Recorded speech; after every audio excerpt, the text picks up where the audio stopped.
Hello everyone and welcome to today's video.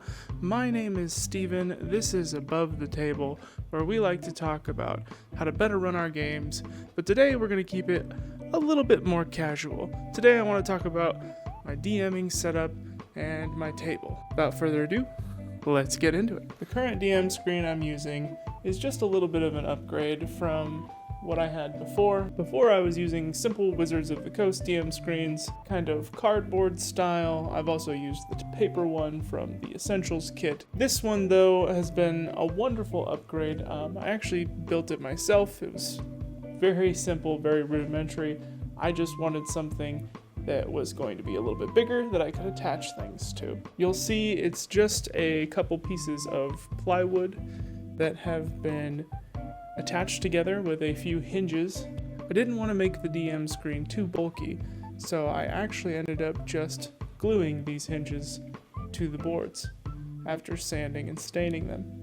I have a few round disc magnets. These are held on to the DM screen by simply using some Gorilla Glue sticky tack. I've found this stuff to actually be pretty strong.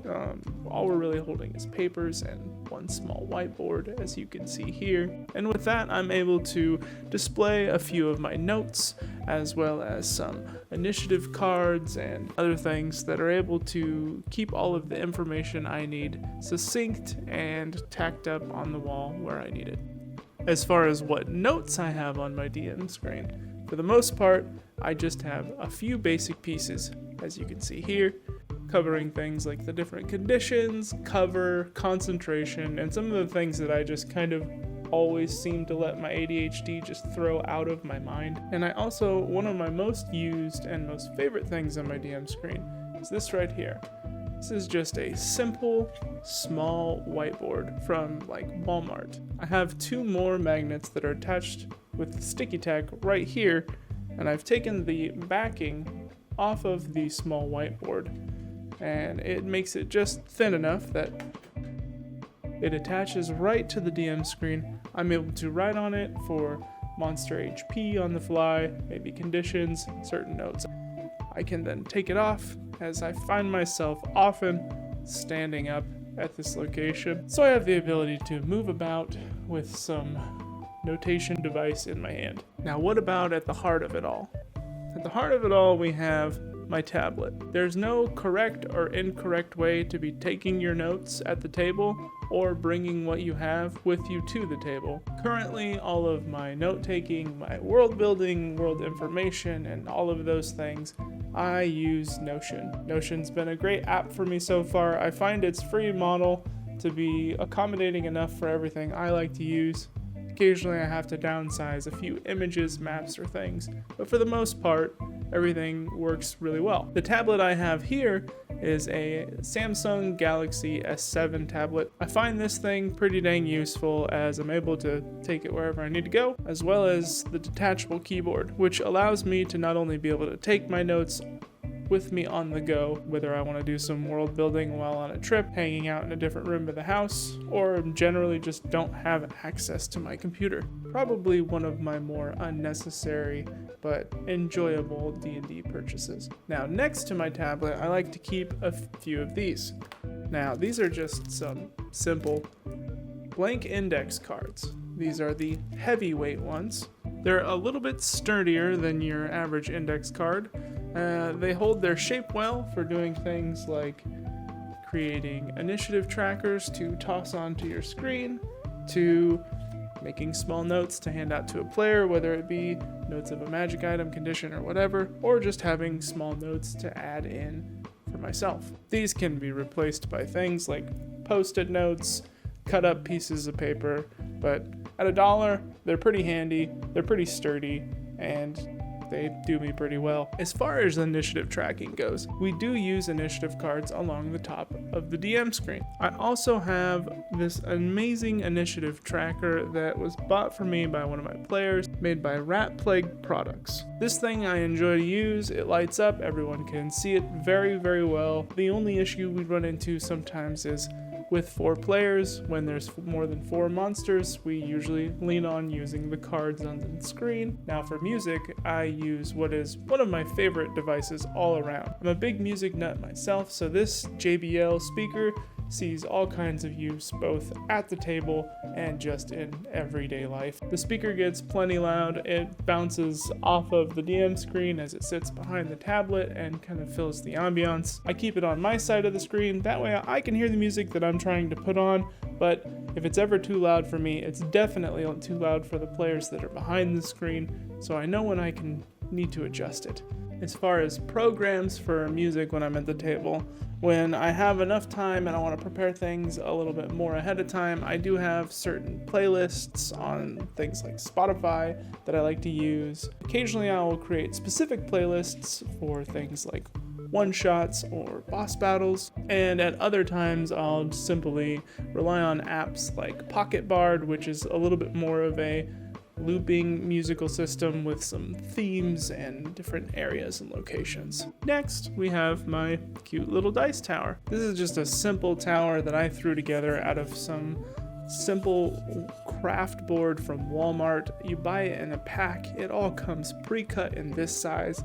I only had to make a few cuts for the tumbles inside. If I remember right, I think there's 3 tumbles. For honestly just a couple of dollars, you can get the wood, you can get a stained sample, which is plenty of material to be able to make probably a couple of these. And believe it or not, there wasn't even any nails used in its construction. That's right, this thing is just hot glued together, and it works. Sure, it might have been a little bit more meticulous than using a pen nailer, but every once in a while I like to really stretch my ability to be creative when making something, which usually ends up in me not having all the materials on hand that I would like to, so improvisation ensues. One of my most favorite things at my table is actually my dice bag. This dice bag is a lot of fun. I love it. It has multiple sections divided off, and it was handmade for me by my sister-in-law. She crocheted this dice bag. I love the black yarn and red pull string that it has. My more retro gaming crowd might recognize the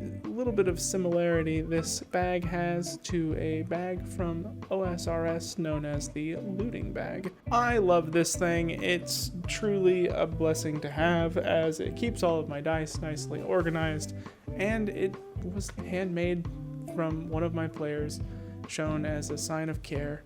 I truly love it and cherish it. Brittany, if you're watching this, thank you. Now, what's inside of the bag? Everyone always wants to know, what dice do you have? I keep a few of my favorite sets. I have my Divinity dice. These dice were a collaboration for the game known as Divinity Original Sin 2. This game was made by Larian Studios. It is their project prior to Baldur's Gate 3. If you have not played it, go play it. It's a great game. Co-op, play it with your friends. Ton of D&D reminiscent things.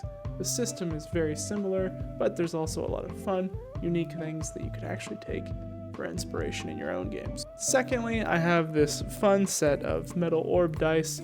These were a gift from my mother-in-law. I don't use them a ton because they do not fit into my dice tower, but they're still fun to roll on occasion. Third set I have are this set from Crystal Maggie. These are a liquid core set.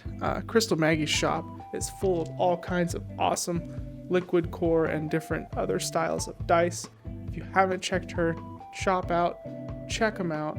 Very cool dice sets. These dice were a gift from a player for Christmas as well. Then we have my skull dice, another gift from another player. These are fun. As you can see, they have a little speck of shadow in them, as well as little miniature skulls. And the last dice I'll share for now would have to be my pan dice. As a member of the LGBT community, it can be nice to show off that flair every once in a while and roll with some pride. Now, before we go any further into the other things that I like to use at the table, you might be wondering, what about the table? If you noticed, it's portable, baby. So this table was a little bit of a conceptual idea I had for quite a while, and I'll do a little bit more of a video if people are interested in it. Let me know in the comments below. But essentially, the table is built on top of a folding table. I built a small, simple frame around the table. I then attached some 1x12 material around that frame, wrapping the whole base table in a bunch of wood.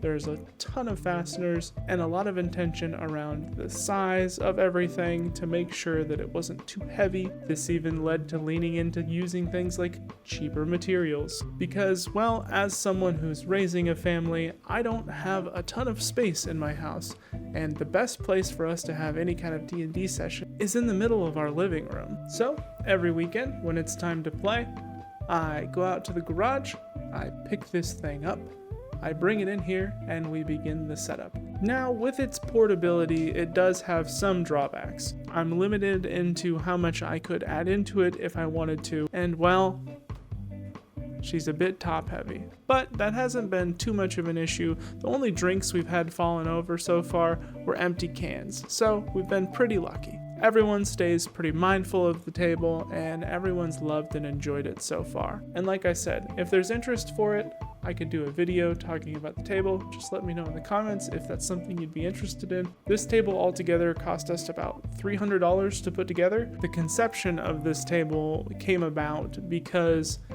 all of my players finally were back in the same area again. For a while we were playing online because everyone was living in different locations, but recently we're all living in the same location again and everyone wanted to start playing in person. So I told them, I said, hey, that's totally fine, but I don't have a ton of space, so I'm gonna have to come up with some kind of conception of something I can put away at the end of every game session. So I made a Venmo, I called it the D&D Bank Vault, and I told them, this is about what it should cost. I've priced out the materials. If everyone wants to pool together, let's create an awesome table for us to have a great play space. And we've been playing at it for months now, and everybody's been loving it and enjoying it. But enough about the table, we'll make a video about that later. Let's get on to some of the other things we like to use at the table. Tidy Boss condition rings. These are a recent addition to my table, and I wish I would have had them sooner. As a DM who literally has one of his main notes on his screen be about concentration, certain conditions, things that last more than a few rounds, often are the bane of my ability to remember things as a dungeon master, and sometimes the reason why before certain combats or encounters were too easy, because I too often forgot these things. I'll throw a link for these down in the description below where you can find them. They are super nice, super readable, especially if you're using them from on top of a screen, because they are all clear rings with colored letters. So often the light coming through really helps illuminate everything. I also have this small wooden box that I have a lid for here. Just got a felt cover. I keep some of the miniatures I might need for the session in there, because this being a communal area, it's too often that my players are walking past where you are all standing now, and they get to see behind the screen pretty often. So if I want to keep something a surprise or secret, as long as it's not too big, it goes in this little box. Otherwise, I just keep it in my room. Now, I do have a chair that I like to use, and I sit in pretty often, especially when the players are working through all of their stuff. It's too common to find myself standing up, as I am easier able to move around minis, talk to players, hit my notes, and generally just I like to move. With the ADHD and being an active person, I'm just always bouncing around back here. Now, on the table, we have a few things. We have our display TV, which we like to use to display all kinds of different digital maps. This I find to be one of the more fun things on my back end to use, because I love making all kinds of different maps. Incarnate is usually my go-to, but I also like to make simple maps using Dungeon Scrawl to draw simple maps like these. But when I have more time, I like playing around with Incarnate and making all kinds of different maps. I've even used things like the Dungeon Tiles Reincarnated set from Wizards of the Coast, as well as some cheap roll-up different terrains with grids on them. I've also made myself some terrain before for specific or special encounters. You might recognize this one as the Goblin Ambush from the Lost Mines of Phandelver. The TV also is great because I can use it to display things like notes. If the whole party is looking at something, I can make old-looking notes, throw them up on the TV, large, big text, everyone's able to read it and analyze it at the same time. Beneath the TV, we have the neoprene mat. This was actually one of the more single expensive things when it came to putting the table together. I believe the piece I had to buy to cut to make this piece to fit into the table was somewhere around $70. This is just nice for when people want to put down snacks or drinks around the table. Just nice sound deadener and get sort of that plastic tabletop look. The total play space of this area is 27 inches by 47 inches, giving me a massive area to expand into should I want to do any kind of large terrain or even just a bigger TV down the road. Now, accompanying all of this, we do have the undermounted lights. These are fun. I like to change them to different colors depending on the mood or what's going on. I also did decide to buy 2 different LED lights for the room. These are also color changing. They work on a different remote, but honestly, I've found them to not be very useful as you're trying to change the overhead lighting. Makes it harder for characters to take notes, look at their sheets, etc. I've tried to keep my setup pretty minimalistic. It does require a decent amount of put up and take down, but at the end of the day, I have a few notes on my DM screen. I have an erasable surface, a tablet for notes, some music, and a few other things lying about. I don't keep any books or anything with me at the table because we do have a set of roles that our players take on. If you want to know a little bit more about that, check that video out up right there. And that's pretty much it. I take all the different ideas and tips that I've been slowly starting to share with you in the other videos that we've been putting up, and we've come to this table with these supplies and we give it our best shot. Now remember, none of these things am I saying I find required. Some of them I might say are a little bit more essential, but that's for me. You gotta figure out what works for you. Thanks for taking the time to check out my setup today. I'm glad I could share it with you. If you have any more questions about it, how something was made, where I got it, let me know if it wasn't covered in the video. It's by no means the craziest setup in the world, but it does feel official. I finally feel like I have a legit spot, you know? So I'm very proud of it myself. I've put a lot of it together myself, which just adds to how much more I appreciate it and take care of it. And honestly, as cool as it is to have a portable table that you can just put up against the wall in your garage and not have to worry about, I really look forward to the day when I can have a permanent space so I can have a much more involved table. As far as things to add, down the road we want to maybe potentially add some cup holders, some USB chargers around different spots of the table. I've left spaces open for those, as well as maybe some cable routing and permanently mounting the TV, but I'm unsure if that's going to be the case with this table or if this table is just going to stay in its current iteration till we have something more permanent. So I just want to say thanks again, you guys. I appreciate you so very much. I've loved all the support that's been coming to the channel. I really have. It means so much to me to be able to just share my ideas on this hobby. A big part of why I'm a dungeon master is I love to create experiences for people. I love to host. I love to do something that allows others to escape and have fun, because all throughout my life I have used numerous things to do so, both good and bad, and being able to create that escape, being able to create that safe space where vulnerability is allowed and fun is had, just feels good. So anytime I can find out that I've helped anyone else create that in their own games, just adds to it all. So thank you guys, and if you haven't, check out the channel and check out more of our videos. If you like this video, hit the like button, smack that subscribe button and that bell notification so you can catch us on the next video as we get back into more DMing tips, as we learn how to better run our games, My name's Steven. This has been Above the Table. Thanks for stopping by, and we'll catch you on the next one.